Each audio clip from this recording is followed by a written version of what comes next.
Bonjour, aujourd'hui je vous propose des poulets sans pâte au compact Cook Elite.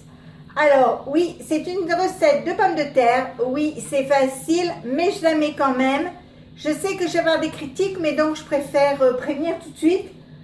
Alors, excusez la qualité de la vidéo, mais le temps fait qu'on est obligé d'allumer la lumière.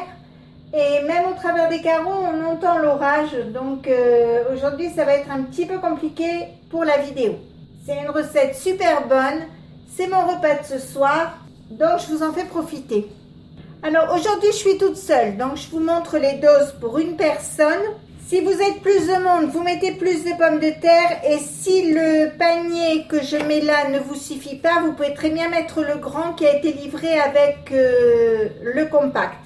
Je commence par couper des pommes de terre comme ceci en deux et je les mets dans le bol du robot. Vous mettez la valeur de 3 pommes de terre par personne, sauf si vous avez des gros mangeurs, bien sûr, vous en mettez un peu plus. J'ajoute maintenant un demi-oignon que je vais couper en morceaux comme ceci. Je le mets dessus. J'ajoute une gousse d'ail que j'ai dégermée et que j'ai coupée. Je mets du thym. Alors moi je mets du thym déshydraté parce que vu le temps qu'il fait pour aller chercher du thym dehors, c'est un peu compliqué. Donc je mets du thym. Je mets la valeur d'une cuillère à café de sel. Quelques tours de moulin à poivre comme ceci. J'ajoute un demi-litre d'eau. Alors vous pouvez aller jusqu'à 600 et puis plus après selon les pommes de terre, le nombre de pommes de terre que vous mettez. Je mets le couvercle, le capuchon et je vous montre le devant. J'appuie sur ce bouton, donc tout s'allume.